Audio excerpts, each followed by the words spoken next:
Welcome to That'll Preach.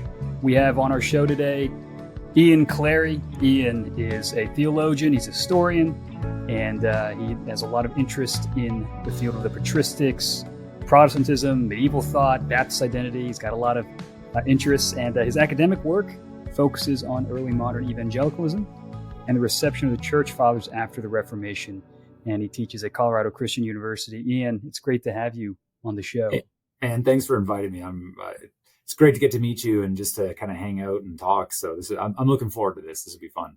Well, I feel like I met a kindred spirit just in our conversation off the mic, just talking about both being people in Baptistic background, and but having a deep love for church history and interest in that. I mean, I actually encountered your work first through Into Theology, which I think was TGC Canada or something like that. Yeah, TGC Canada. Yeah. I did not even know there was a TGC Canada. I'm just going to be completely honest. But, did you know there was a Canada? I just learned that too, right? But you guys were working through, and I listened to this recently, but I realized you guys had recorded these episodes during COVID, which was funny hearing you guys go through all the stages of what that was like.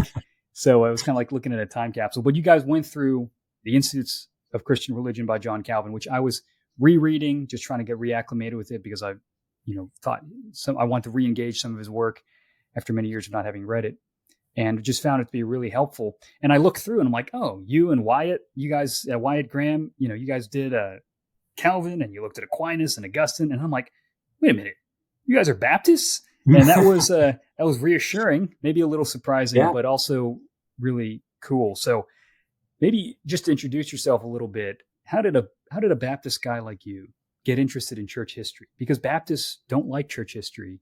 Oh, I feel like this is where this conversation's going. Right, yeah. And we don't need church history. We have the Bible and all that stuff, right? Yeah, so, the Bible, what was your John the Baptist in the Bible? Yeah, that's all we need. There you go. But how did you get interested in the field of historical theology and just diving in the deep end of church history? Yeah, I mean, I'm from Canada, as I've said, and I didn't grow up as a Christian. I was saved when I was 18. When I got saved, it was through a good friend of mine who was a Baptist, and so just started going to his church, Walkerville Baptist Church in Windsor, Ontario, and so that's where I was baptized, and kind of like early Christian formation there. It wasn't a very theological church. So, it was preaching the gospel and things like that, but I didn't really learn theology. And so I had this weird sense after high school. I kind of didn't know what to do with myself. And then I slowly, if I tried some different, classes and programs. And then I started getting this thought I feel like I'm being called to ministry. And working through that whole process, ended up going to Heritage Bible College and Seminary, which is a Baptist seminary just outside of Toronto. And so I started going there, and that's where I met Michael Haken. So I know you've had him on your podcast, and a very significant Baptist historian, today, arguably one of the most important. And so met him. I did a course in Puritan kind of Reformation, Puritanism sort of stuff, part of church history. And it was as soon as he started talking about this, it was like a light bulb went off in my head. And I was like, oh, wow, these guys sound amazing. And so kind of went through a bit of a crisis, but ended up going into Reformed theology through that, Calvinism and that kind of thing. And so because of Dr. Haken's influence, I just started to really, really get into, particularly my first sort of jump into it was the Puritans and the Reformers. And so just kind of really started to eat that stuff up. And so then as I progressed, he moved to Toronto. And so I moved with him and became his research assistant and an executive assistant at Toronto Baptist Seminary. And so that's where I went, did my MDiv, THM there. And so he was my supervisor for my THM, and doing classes with him. As you could imagine, he's very strong on the church fathers. That's what his PhD is in. So we were getting a lot of patristics. I did my MDiv thesis, which I published with a small Canadian publisher called H&E Publishing. So I did it on Augustine and Pelagian stuff. So I was like, whoa, the church fathers are amazing. And then he directed my THM, which, so he and I are both have a deep love for Ireland, and we both teach at Munster Bible College in Ireland, in Cork. And so I've had this my dad's side of the family, Irish. And so I was getting into Irish church history, discovered Archbishop Usher from the 17th century. He's kind of considered an Irish Puritan. And so Dr. Haken then he directed my THM on Usher, where I was looking at Usher's use of the church fathers kind of thing. And so that was like the connecting piece where I was seeing like, here are the fathers, here are the Reformation, and post-Reformation thinkers. And the two are really deeply connected to each other. And it seems like kind of almost counterintuitive for Baptists or Protestants to want to study the church fathers. It's like, oh, that's Roman Catholic. But one of the things that Dr. Haken really stressed was like, no, like we're part of a larger tradition and we are inheritors of that, even as Baptists. And so really kind of just drove that into my way of thinking. And I really struggled all through with like, do I want to be an academic? Do I want to go into pastoral ministry? It was literally I tell my students this, it was literally like, oh, I don't know what to do now. Well, I got my undergrad. I guess I'll just go and do another degree and see what God says after. And so I was serving in church and doing degrees. Through some various events, I ended up getting just confirmed in terms of my calling that I'm supposed to be an academic. But I was ordained in the Fellowship of Evangelical Baptist Churches in Canada. And so served in some churches there. The last one I was in before I moved to Colorado was West Toronto Baptist Church, pastored by one of my best friends, Justin Galati. And so then it was kind of like, ministry and academics, and it's kind of always stuck with me. And so here I am, I'm doing full blown academics, but trying to really do it in a way that it's for the church, I think it's such a critical need because just bridging that gap between the scholarly world, but then lay people and just even having people approach the church fathers without, like you were mentioning, that fear of it's all Roman Catholic, which is sort of like, you don't just give it up to the Roman Catholics as if that's actually true. And then you read through Clement and Irenaeus and Ignatius, and you're like, these are not polemics about Reformation, Protestants, whatever, all this stuff. These are pastors, these are martyrs, these are people who are deeply devoted in their faith, trying to survive a hostile world and trying to figure out what it means to be faithful in all these circumstances. So you're a Baptist theologian who loves the church fathers. That's great. Question I've always had in my mind, and I think from time to time, I'm kind of like thinking through this, where you imagine Augustine, it's like everybody who loves Together for the Gospel and Gospel Coalition, it's like Augustine's our dude. Mm-hmm. And you read his stuff on God's sovereignty, the primacy of grace. You read Calvin, and he's quoting Augustine left and right. And then the question is, if Augustine shows up today in the 21st century, is he going to go to a Baptist church? And I'm like, I don't know about that. And you wonder, where would he show up? Yeah. And could Augustine be a member, of our church with his ideas on baptism and regeneration and all these types of things? And so all that to say, maybe in a more succinct way, when we talk about Baptists being part of the Catholic tradition, the lowercase c Catholic tradition, retrieving classic theology, retrieving those things, are we just LARP-ing? Is this something we can actually do? Or is the center not going to be able to hold? And we're going to realize, no, we really are a complete branch removed from this tradition. How do we think through that? Yeah, I mean, to your earlier thought that you said there a second ago about where would Augustine, I'm an Augustine guy. You're obviously an Augustine sort of guy. So already we can't be friends. I know, exactly. No, I mean, when I think of him and, that kind of question, I mean, obviously it's a hard one to answer because it's like it'd be an anachronism, but, you're thinking about him and his ecclesiology. One of the things that I've actually struggled with as a result of studying Augustine on ecclesiology was the Donatist controversy. Yeah. Because the Donatists were like kind of these separatists in the ancient church. And, I agree with him in terms of his critique in his anti-Donatist writings. But then I started to you start to feel like, some of those critiques kind of hit home a little bit with us Baptists when we really stress the separatist side of our, ecclesiology. And so that was actually one of those questions. It was actually forced upon me in a conversation with a guy, Alistair Roberts, if you're familiar. Oh, yeah. Yeah. In Davenant Institute. So Alistair comes of a Reformed Baptist background. and knows his stuff. And I just remember just the way he kind of posited a couple of questions to me, it kind of always stuck in my head. And so because of that, I've always really been on almost like a quest to just really understand like how my own tradition really does fit within that larger small C Catholic tradition. And it's honestly, it's a hard one to work through because Baptists, sure, we have we don't like calling them that, but we have denominations, but then there's tons of other Baptists, the independent Baptists, all sorts of different strands of it. And it's hard when you're saying, like, is there a center? So what even is the center of being a Baptist because of our kind of a congregational ecclesiology? It's hard to sometimes get that. The early Baptists, it's easier to do, but today it's a lot harder. And so I've been really kind of wrestling through this question because I do think Catholicity is important. And there is a really strong movement today towards Baptist Catholicity that I'm really thankful for. And even if I can play some sort of small part in that, I'd be really thankful that the Lord allowed that for me. And so, no, I don't think that we're LARP-ing, because that happens, right? Is that you get the new cool thing everybody's talking about. I was just lecturing in my theology class like an hour ago. We're talking about the Trinity, and I was mentioning the subordinationism issue. And it was like, in 2016, we all had a big old controversy over, eternal functional subordination. That's all anybody could talk about. Now we're doing retrieval. Everybody's talking about retrieval, and, and they become kind of faddish. And I don't want it to be that. I want us to really like figure this out and then like make it like kind of permanent for the church and for Baptists.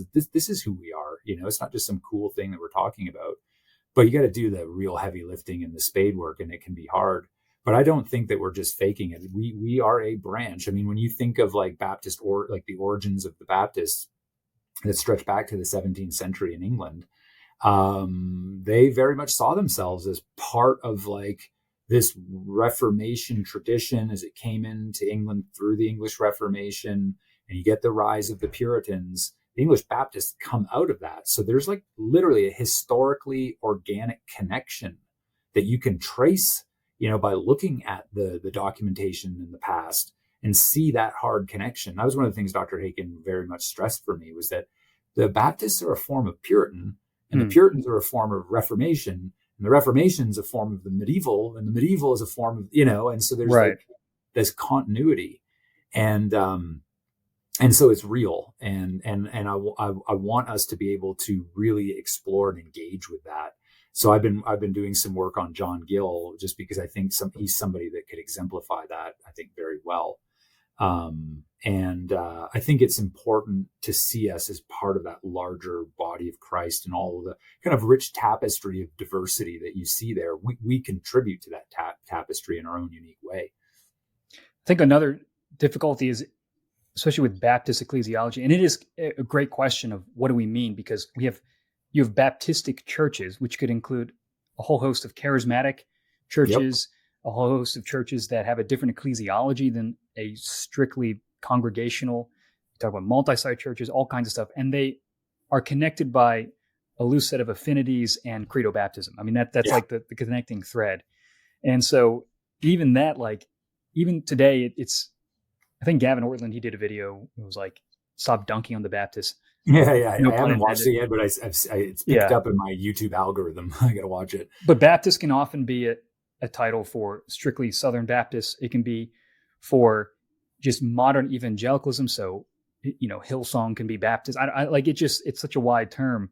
Yeah. But it is interesting when you just think about those original Baptists, 17th century. They were self-consciously of the Reformation, Reformed, and I'd love to drill on that. I'd love to hear more about that, because I watched a lecture by Carl Trueman on the Reformation, and one of the students asked him, what would be the most surprising thing that Luther would say if he were alive today?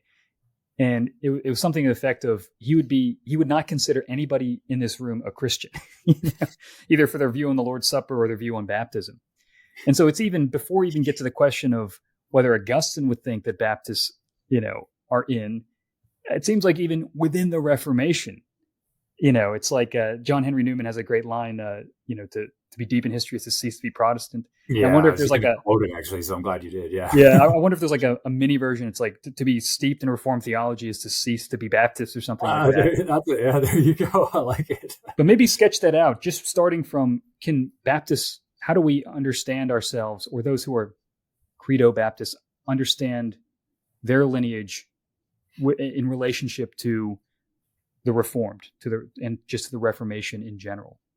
Yeah, it's like when you look at that early history of the English particular Baptists, right? So you have these two distinct groups that crop up in the 17th century in England: the so-called General Baptists and the Particular Baptists. And one is Arminian, one is Calvinistic, if we could put it that way. And particular there is a stress on particular redemption.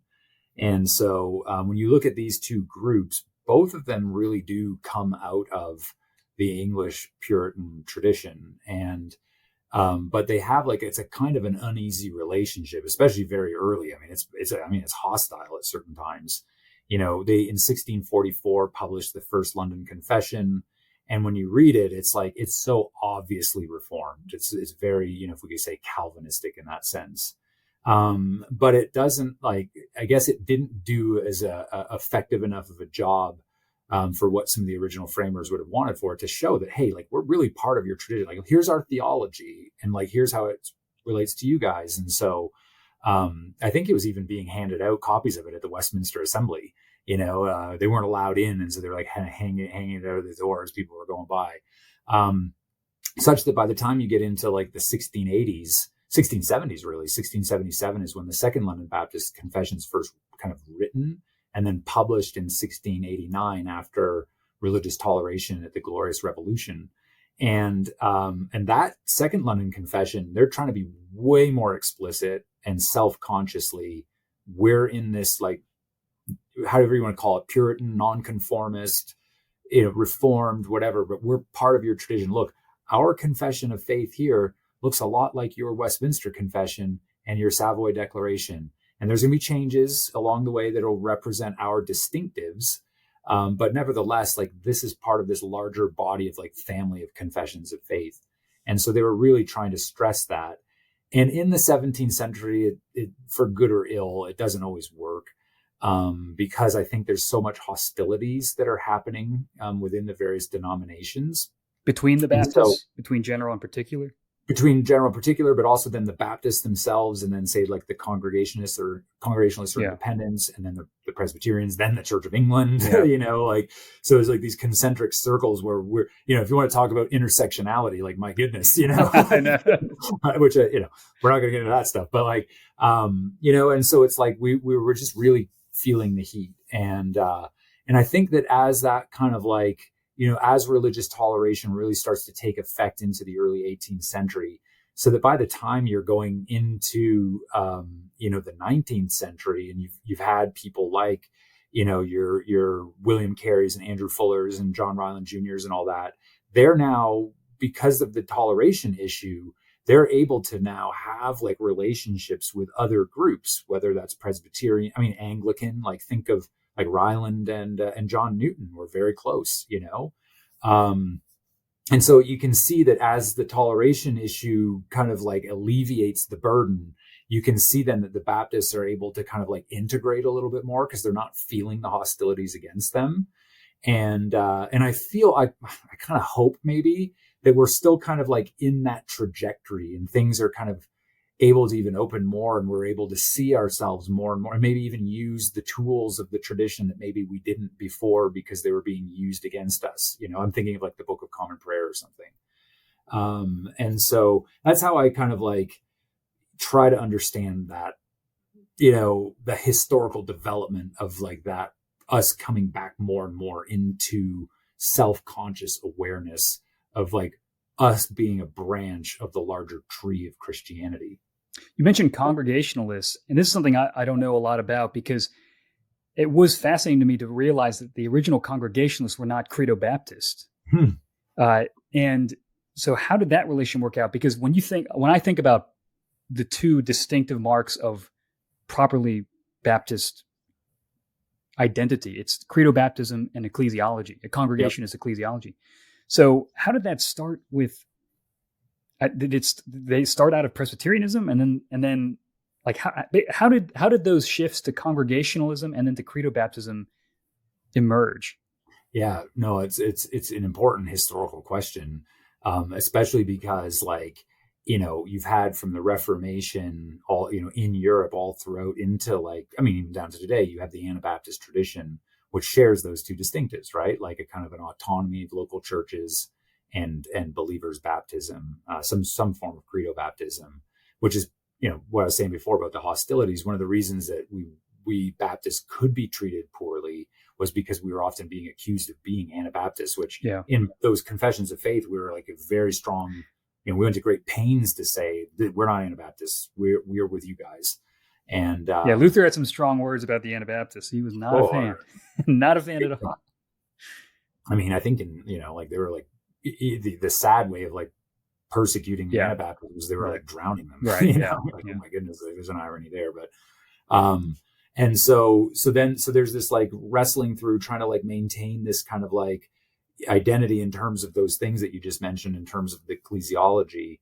And so you're in this period of time in England, early 1600s into the 1640s, like the whole world has been like, Christopher Hill has this book called The World Turned Upside Down or something like that about the Puritan era. Because it's really what happened. I mean, everything was just like chaos. Like we think of the chaos that we're living in today. They were in something similar themselves. You've got like civil wars and all that going on and a lot of confusion. And so in London, you have this church that's pastored by, we call it the Jacob Lathrop Jesse Church. And these are three different pastors' names. And it's a kind of a congregational church that would have practiced infant baptism or paedobaptism, but then was kind of more open. And there were some within this church that started to, as they're reading their Bibles and thinking through things, they're like, well, we actually think that baptism is something that should be done by immersion and for believers. And so it's that church that's almost like the centerpiece of it all. If you really, I don't know if you've had a chance to read Orthodox Radicals by Matthew Bingham. It's Bingham's book, it revolutionized our understanding of Baptist origins for sure. In fact, quite frankly, I'm still processing the book. It's in the Oxford Studies in Historical Theology series. And he's an American. He taught for a while. He was in Ireland, and now he's at I think he's at Phoenix Seminary now, isn't he? But anyways, Matthew Bingham's a great guy, and it's a really important book where he kind of like really digs into some of these issues.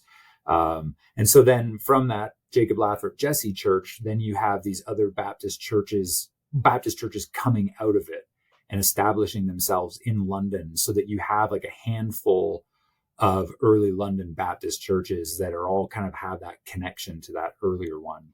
And you get big names that'll come out of it, like people like William Kiffin, who would be a very important early Baptist that way. Were they coming out of a congregational paedobaptist church? Mm-hmm. So the congregational idea happened first. Yeah. So the earlier congregation, they're called independents, right? Yeah. How did that happen? Because that seems antithetical to the Presbyterian system. Well, I mean, that's the thing, right? Is that you have a lot of the, I mean, whether they're Baptists, whether they're Presbyterians, or even independents, a lot of them will come out of the Church of England, and because of all this foment and all this stuff that's happening, and so a lot of them will be thinking through these issues of baptism, of ecclesiology. So some will come out and become Baptist, some will come out and become Presbyterian, or things like that. And so at the Westminster Assembly again, you have Congregationalists that are at the assembly. The famous ones are the famous one is Philip Nye, and it's hilarious because when you look at that famous image of the picture of the Westminster Assembly, and there's a guy standing, if you know that picture, and he's kind of talking. Oh, that black and white photo of the. No, it's in full color. Oh, okay. And, there might be black and white versions of it. And the guy talking, if I'm remembering correctly, it's Philip Nye, and he's defending Congregationalism. So it's actually kind of a funny picture. Wow. It's the Westminster Assembly, but you have Congregationalists standing. So you have a number of these guys that are Congregational. They see that, like, it seems that, like, in the early church, each of these groups are autonomous, that they're not part of some larger institution or structure. And so you'll get the Congregationalists that will come from that. And then they will have, after the Westminster Assembly, they will have their own meeting in Savoy Palace, John Owen will be one of the key people there. Thomas Goodwin, another really important one. You really have to look to Oliver Cromwell, quite frankly, as like one of the big figures that really puts this forward politically, where all of a sudden he's now the Lord Protector. King Charles I is dead. And he's got, from his own army, where he's got all these different groups within the parliamentary army, now they're okay in society. And some of them are high-ranking officers and have real positions in politics. And so he allows for this religious toleration to happen. And Cromwell's a Congregationalist. So, he's got like John Owen as one of his chaplains. Yeah. And so then that's where it really will start to take hold. And then, from that, you also get the Baptist tradition. You'll kind of come out of it and then run parallel with it. But it seems like early on, we talked about the London Baptist Confession, the Second London Baptist Confession. They were self-consciously trying to attach themselves to the Reformed tradition.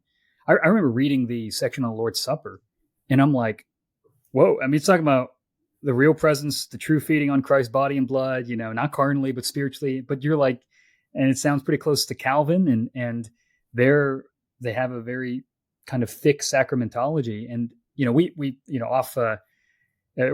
before we started the podcast, we talked a little bit about Stanley Fowler in his book More Than a Symbol, and he talks about the British Baptists and really how some of those early guys were incredibly. I mean, they were sacramentalists. I mean, they really believed that baptism, maybe even in ways that probably make Baptist study very uncomfortable, but a true efficacy to it. And it's just stunning to kind of see that. So it does seem like there is a true connection to the Reformation. In a powerful way. Yeah. Those articles on the Lord's Supper that's a great example of it. Absolutely. Because like if I just, stood in front of a group of Baptists who didn't really know their history of theology. Sorry, I can see the light coming in my room here. And so I'm like, all of a sudden the Shekinah is. Right. You're about to make a great point. So go ahead. I'll try to angle myself here. Oh, it's actually probably better not to see my face, but the Lord's Supper, those articles on it are very self-consciously reformed in the real presence Calvinian view, however you want to describe it.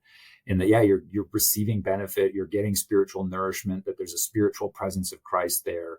And if I were to read that out loud in a group of Baptists that didn't know their theology or history, and I'd read that, I'd be like, what kind of denomination do you think that would be? They probably would not guess Baptist. And I have my students in historical theology here that I teach, have them read a later Baptist woman named Anne Dutton. And Anne Dutton, she's more kind of evangelical period. So like Whitfield, Wesley, I mean, she engaged with them theologically. She was an absolutely brilliant theologian. And she did some writing on the Lord's Supper. And I tell my students, I'm like, if I was to read this out loud to you and not tell you who it was, you probably actually maybe even think it was a Roman Catholic. Yeah. Because her sacramentology is so high.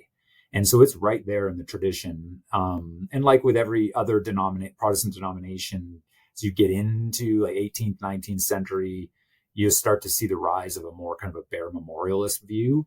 But that's not like kind of the original Baptist perspective. And a lot of the great Baptist theologians hold to something that's much, much richer sacramentally. So yeah, mentioning Stan Fowler, I went to Heritage. Stan Fowler was the theologian there. And his work in Baptist sacramental theology is really helpful and really important. I was thinking about Calvin when his chapter on the sacraments.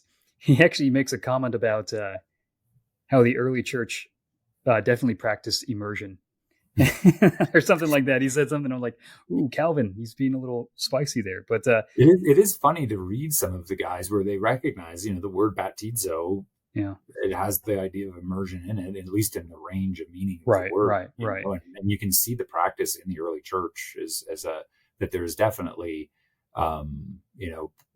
immersion that's happening in the early church, and that there's believers that are being baptized, even though they themselves grew up in Christian families. So it's, they're not being baptized as babies. Right.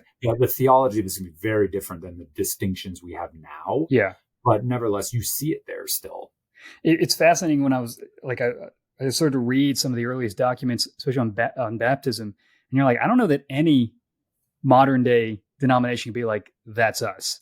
Because, you have, it seems like it's believers' baptism, but it's also a very strong sense of its efficacy in a way that, again, you might be uncomfortable with today. I'm like, maybe the Church of Christ, they're the ones who get it right. I don't know. It's kind of odd because it's not no one can go back in time and just be like, it's kind of a foreign world, and that's something I wanted to pick your brain on, because you had mentioned, the 17th century Baptists and really looking at the early church. Describe that. How did that come to be about? Like, was there just not a lot of, almost in maybe a kind of overly reductionistic way, it's like, how did the reformers miss it? And like, if it was right there in the church files, like, did they just totally whiff it, or they, bigger fish to fry or something like that? But talk about that relationship between studying the early church, the second century guys, and the Baptist movement, and what that relationship was like. Yeah, it's a complex thing to tease out, in large part because, as I was saying, part of like kind of being persecuted, any nonconformist in England, and I know we're kind of centering ourselves in England here, but that's the origins, really. Yeah. So they weren't allowed to go to the universities, right? You had to be able to conform to the prayer book to go to Oxford or Cambridge or whatever. So a lot of the early Baptists, if they weren't Anglican first and then became Baptist, and I'm using the word Anglican a little bit anachronistically here, I'm aware of that, but so they would come out of the Church of England having had that education, and then they become Baptist. Then they have that kind of knowledge. But there's lots of them where, you think of a guy like John Bunyan. I mean, he was a tinker, and he's not getting that kind of education. So for him, it's a lot of it's self-taught. And so, then you get like these different types of Baptists. Some of them are really engaged. Like William Kiffin is a great example. I mentioned him a minute ago. He's actually involved with both this first and second London confessions, 1644, 1689. So he gives us a really good continuity. He's considered one of the key Baptists. He's very politically engaged because he had some wealth and prestige behind him. And in him, when you read him, like if you were to read his, he has a book called The Sober Discourse of a Right to Church Communion. And when you read that work, where he's kind of working through ecclesiology, defending the Baptists, he's very much engaged with the early church. I was thinking about it, so I grabbed a quote from it, where, just to throw it out there, he says, he's talking about catechizing and baptizing. He says, this practice of catechizing and then baptizing and afterwards receiving into church fellowship was so universal among the Christians of those times, the early church, as appears by these few instances. And then he rattles off all these names, and many more cited from Athanasius, Nazianzus, Optatus, Milivitanus, Epiphanius, Hilarius, Ambrose, Jerome, Sodzaman. And then he goes into like Augustine and all. And he's just rattling off these names. And some of them, I'm like, I have no idea who Optatus is. But here's Kiffin, and he's just using his name like no big deal, And so that kind of like awareness of the early church, especially the early Baptists, there's going to be some murkiness, and you've got to kind of like see where the guys are that are talking this way. And the early church is actually important for the Baptists, because part of their argument is that like we're going back to the way that the early Christians did things. And so they need to know this stuff, right, to make these kinds of arguments. And so they're not like, I think you mentioned Church of Christ. They're not part of like the restorationist movements in America don't happen until like the early mid 1800s. And so they're not restorationists in that sense, but they are trying to go back to a kind of a primitive Christianity. So the church fathers will actually be really important for them in that. And when you kind of move later and you get into somebody like a John Gill, by the time you get to John Gill, I mean, the guy was, incredible, an absolute genius, London Baptist, 18th century. And man, he's heavily engaged with the church fathers. Look at his work. He has a treatise on the Trinity, and it's replete right through it. And so you can see like there'll be a development the more that once Baptists really can establish themselves, and then really, they'll develop their own training academies, like, Bristol Baptist College that exists today started as a Bristol Baptist, one of the training academies. They were teaching themselves and learning, and that's how they'll be able to develop more historical consciousness and awareness that way too. I almost wonder if you're able to read the sources in a different way because you don't have the institutional pressure to have to defend infant baptism or something like that, or defend, a particular ecclesiology. I mean, there's, in some sense, there's a freedom maybe I don't know, to be more honest, perhaps. I mean, I'm not saying that people who come to a different conclusion are dishonest, but Right. that could be an aspect. I think it was Warfield, B.B. Warfield, or one of those Princeton guys, who he talked about the Reformation was like the triumph of Augustine's or Augustine's soteriology over his ecclesiology. And I've always thought about that, where I'm like, I get the heart of that, but then I'm like, can those two things be disentangled? And because I think one of the hard, the bullet that we have to bite, I guess, if you're going to be Credo Baptist and you're going to be at least congregational in the sense of there's no, you're not going to be have an episcopacy or something like that, then you are really saying that, the vast majority of the brilliant minds of the church and the vast majority of people just got it wrong. and that can be true. That can be true. Just because that's a bold claim doesn't mean it's not true, but there is a rhetorical punch to that. And so give us some church history therapy here. How do we overcome that hump of saying, one, can we really disentangle Augustine's soteriology from his ecclesiology? And just how do we look back and just bite that bullet and say, these guys got it wrong? How do we orient ourselves to that question? Yeah, it's a tough one. I mean, I personally think that Warfield's probably pushing that distinction a little bit too much there. I think the questions that you were just asking about that, I think they're much more intertwined. And Augustine's no idiot, and not Warfield. I mean, Warfield was pretty good, but Augustine's thinking through his theology, and the Donatist controversy, as I was saying, was very important for him and his own theological development, right? And that thing of the separatist tradition, and they're severing themselves from the church, and what does that mean? What does for a Donatist to say that if you capitulated in the persecutions and you gave your Bible up and all that kind of stuff, they're saying you can't come back. You have compromised and you're done. And Augustine's like, well, don't we believe in grace? We should be, the small C Catholic, we need to receive them back. And that was hard for him because pretty much the whole North African church is gone Donatist, and he's swinging it out on, for traditional small C Catholic theology. And it's so ecclesiological for him, but it's also so related to the gospel that how could you pull those things apart?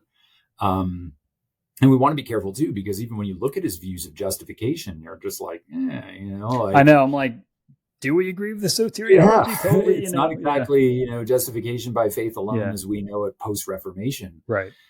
So there's all those issues to deal with too. And what was the second part of your question? I got kind of locked on. Well, it's sort of related to that on, can we really, what is our connection to Augustine then if we disagree on justification and ecclesiology? I mean, are we kidding ourselves just because we like some of his ideas about sovereignty and predestination? Yeah, no. And it's funny because when you ask that question, especially thinking through,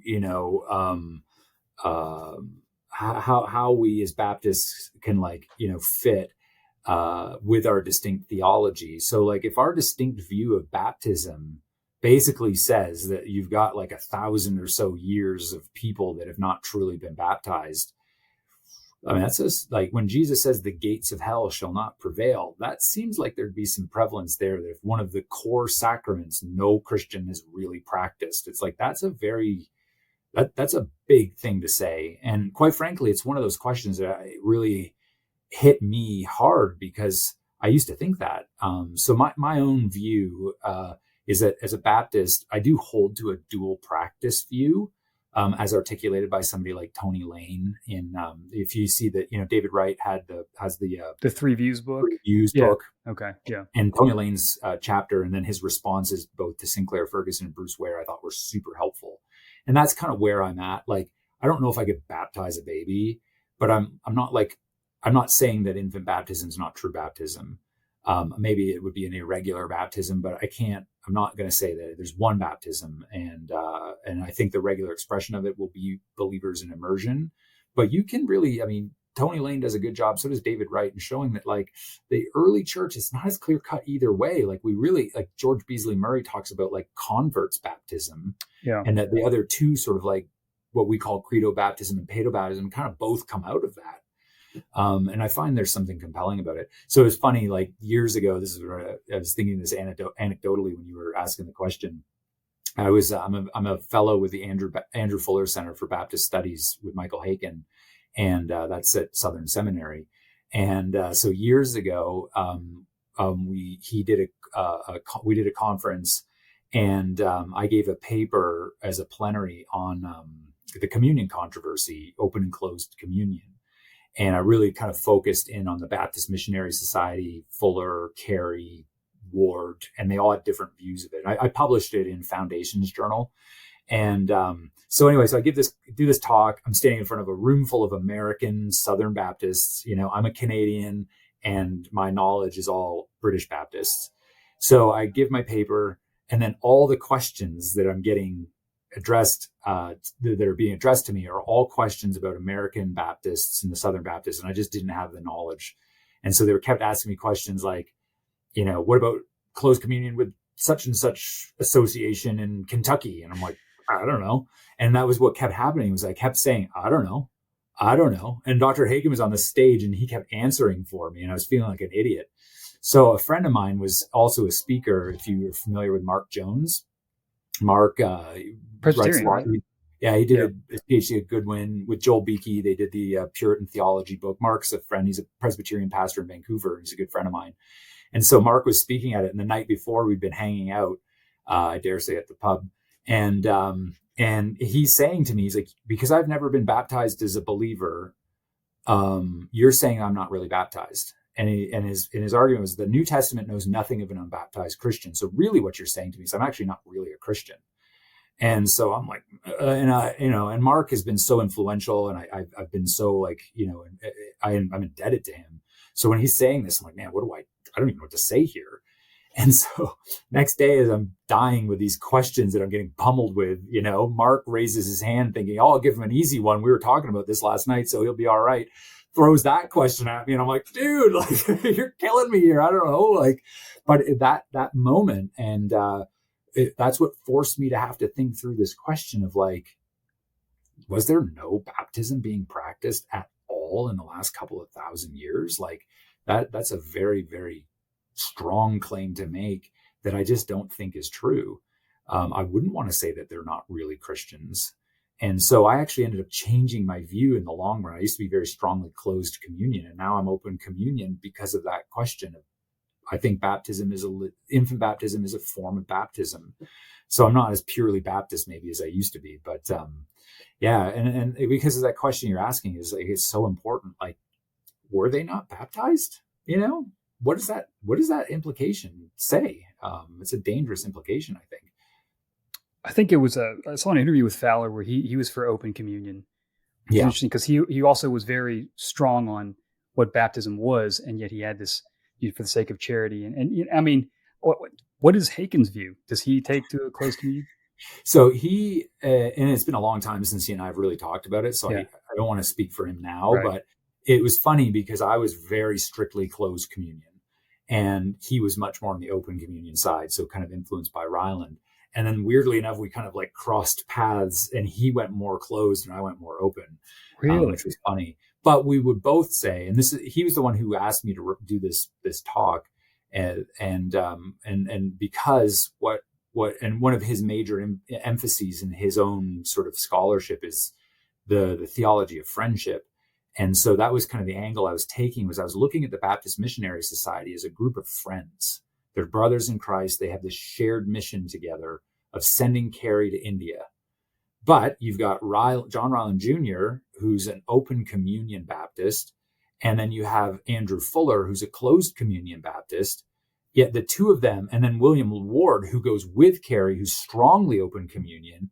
Clary's kind of in between. And one of the things that as strong as the arguments got at times, because of their deep friendship, it never blew apart. Their friendship never blew apart.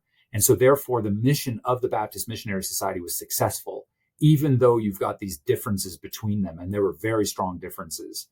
They never allowed it to get them off mission. and that never allowed it to destroy their friendships. And that was very important for them, but also for me and for Dr. Haken, and I hope for everybody. It's like, we should be able to maintain our friendships and maintain our mission and our core identity together, even if we have big differences on some of these matters. So wherever he ultimately is at, I know he and I would agree on that at least.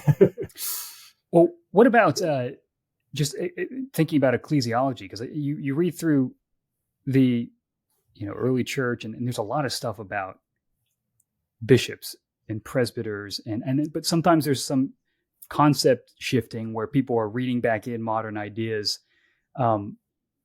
Maybe talk a little bit about, is there a strong kind of congregational identity in that early church? Or is it more like Anglicans or Catholics today? Yeah. Well, I mean, you see what's called monoepiscopacy very early in the early church. The classic example is Ignatius of Antioch.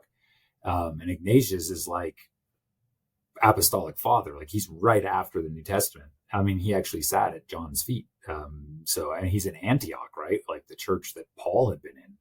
And he's writing letters. He's got 7 letters. He's writing them. Some, like, if you're ever like, I wonder what happened with the church of Ephesus after the apostle Paul and Timothy and stuff.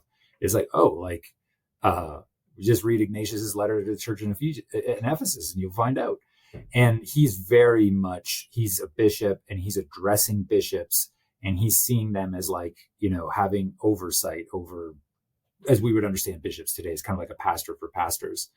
And so you see monoepiscopacy fairly early, and you see its development pretty consistently.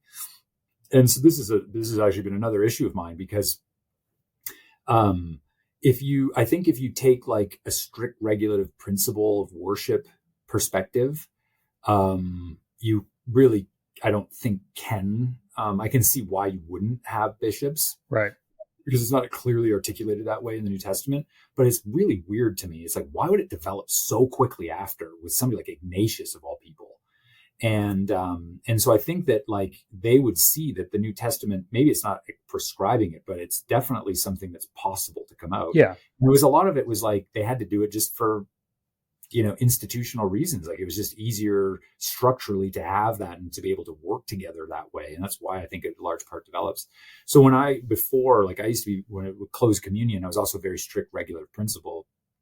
And it was actually through the influence of a guy, founder of the Davenant Institute, one of the founders of the Davenant Institute. So I was a board member with Davenant, and kind of early on kind of like hitched my wagon to those guys.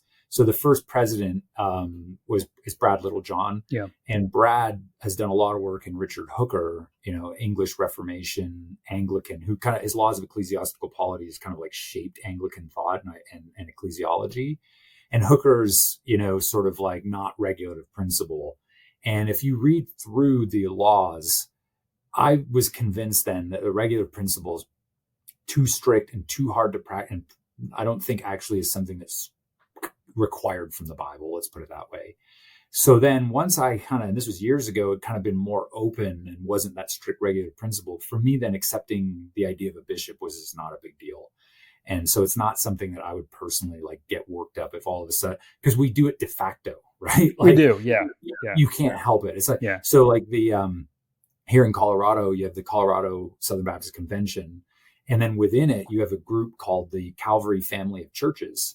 And the Calvary Family of Churches are kind of more Reformed Baptist, I'm not using that word too strictly there, but a family of these like-minded Calvinistic churches in the SBC. And there's a guy that like oversees the Calvary Family of Churches, and he's a pastor in Littleton, really good dude.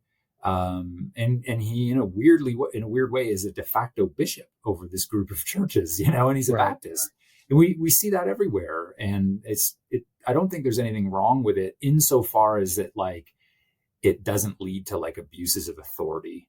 And that's where the problem can lie. And so having some checks and balances against that, I think, will be really important. But you don't really see it in the Baptists. Like you don't really get much in the way of like a Baptist bishop. But I mean, but I could see an Anglican saying, or a Roman Catholic saying, okay, Ignatius was a disciple of John or very vitally connected to him.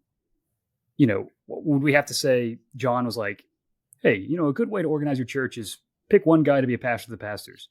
And he's just, it's like a loose suggestion. Whereas a more high church apostolic succession kind of thing would be like, no, John's saying like this is the divine order that you should follow. And is that how you would explain how a guy who would be a disciple, or he did, was it just a suggestion from John? Yeah, I mean, thankfully, as far as I remember, it's been a long time since I've really gone deep with Ignatius's letters. So I ended up, when I was studying with Dr. Haken, I did a couple of patristic reading courses with him at Toronto Baptist Seminary, and he actually had me do one on the letters of Ignatius. Ended up publishing it with a journal. If you're familiar with, oh my goodness, Coleman Ford is going to kill me for misremembering the name of. They have a journal, and I published my article in their journal on Ignatius, I should say. And but I don't recall him making any kind of like stark claim about like where it came from. I see. Yeah. And he's addressing bishops. What's interesting though, this is an aside, and this is something I pulled out in my article. Ignatius is going to be martyred. So he's being taken to Rome. He's been the bishop of Antioch, and he's writing these letters as he's basically like chained to Roman guards, being taken there. And so as he's going by various churches in Philadelphia, Tralles, whatever, Magnesia, he's writing these letters to the bishops. He's addressing the bishops, and then oftentimes would tell the congregation that they need to pay attention to, listen to, and respect their bishop. So he's on his way to Rome. So he writes a letter to the church there in Rome, and he's asking the church to make sure that nobody who might have some sort of like political power within the Roman Empire, that they wouldn't use that power to get him off the hook. He's like, I have to be martyred.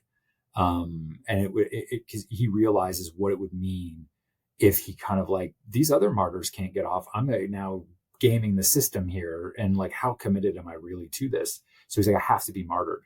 And what's really weird is that he doesn't address the bishop in Rome. So he's addressing all these other bishops and all these other churches, doesn't do it to the Roman bishop. And, but nevertheless, you would think that given what he's asking the Roman church, like, please do not get me off the hook, an appeal to the bishop would probably be really helpful for him there. Right. So it's like, why on earth is he not appealing to a Roman bishop? And the answer is probably because there wasn't one. He was probably either martyred or something happened where there was no bishop. And so he's not addressing the guy. So when you're thinking of like this is the line of bishops, especially within Catholicism, where that's so important to draw that organic connection back to Peter, it could be, and it's an argument from silence, I recognize that, but it could be the case that there's no bishop in Rome. That's why Ignatius isn't referring to him. But I don't know that Ignatius is like specifically saying John told me this. Right. It's just that he's looking at words like episkopos in the New Testament as it's being used by Paul, and probably saying like this is a legitimate use of the word here. So, but I don't know. This is a fascinating discussion. Maybe shifting gears a little bit to the more practical aspect. I mean, with this interest, you've got Baptist theologians getting into classical theology, historical theology, like you and Haken, and really diving in and, showing a case that at least, there is a generation of Baptist scholars who are engaged with all these conversations. But just on a broad level, liturgy is kind of in now, and we talked about the prayer book and how that's been a helpful tool for you. And I've used it, and it's been a helpful devotional tool. What do you think, if you think about the future of Credo Baptist churches, or just evangelicals in general, how can we get more connected with the historic roots of the church in a way that embodies, if we're going to claim we really are actually connected, it's not just LARP-ing. Yeah. What are ways to establish and cement that connection in our churches? Well, I think one of them is what, we've sort of been talking about here. We're like people like Dr. Haken, Coleman Ford, Sean Wilhite, Stephen Presley, like a lot of these guys that are distinctly Baptist, who are looking at the early church and then taking the good of those resources and applying to them to today, right? So like, I'm trying to think, like, was it Matt Emerson and Luke Stamps have the book, oh goodness, now I'm doing it again where I'm misremembering something. Oh yeah, it's called Baptist, here I've got it, Baptist in the Christian Tradition Toward an Evangelical Baptist Catholicity. So like what those guys are doing is like really important. The Center for Baptist Renewal, which I'm involved with, very, very important, is they're mining the riches of the classical tradition and then presenting them to the Baptist churches today in a way that Baptists will kind of get it, and so that's important. I think what Matthew Barrett's doing with Credo, it's not distinctly Baptist per se, but he himself's a Baptist. He's at Midwestern Baptist Seminary. He's conscious of that. If you're familiar with the London Lyceum, and Jordan Stefaniak, again, he's connected with Southeastern London Lyceum, who I'm also involved with. Again, not just like it is confessionally Baptist, but very open, and others can be involved with it. And so those sorts of groups, I think, are really, really good in educating Baptists today that here's our tradition and here's how our tradition links into the greater tradition. So I think those groups are really important for the future of Baptists in that sense.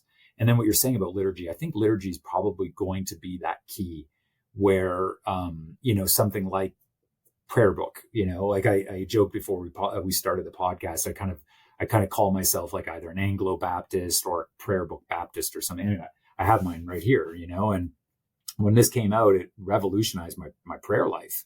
I've been using it now for like 3 years, and it's phenomenal. And, the early English Baptists would have seen this as a weapon, right? This was being used against them. That's what they had to conform to. Well, now that we're no longer in that period of like heated persecution, I think that we are more open now to be able to use this. Like this was just being misused. It was batting them upside the head and forced conformity.